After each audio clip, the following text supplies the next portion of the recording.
भारत की परंपरा ने अपनी विरासत को सगुण और निर्गुण दोनों ब्रह्म को की उपासना मान करके आगे बढ़ाया है।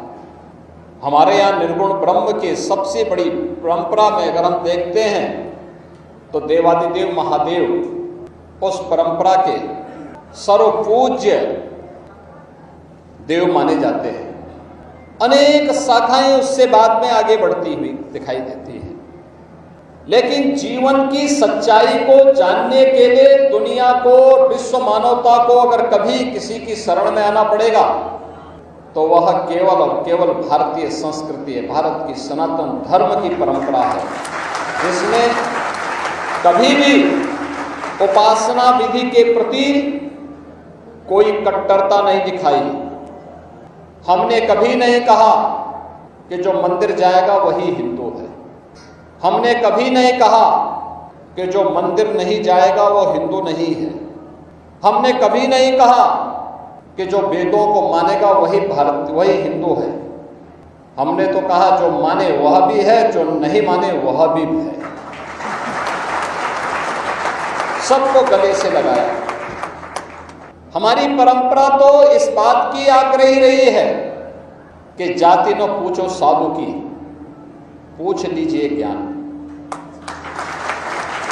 हमने तो संत रामानंद के इस भाव को भी आत्मसात किया है कि जाति पाति पूछे नहीं कोई, हरि को भजे सो।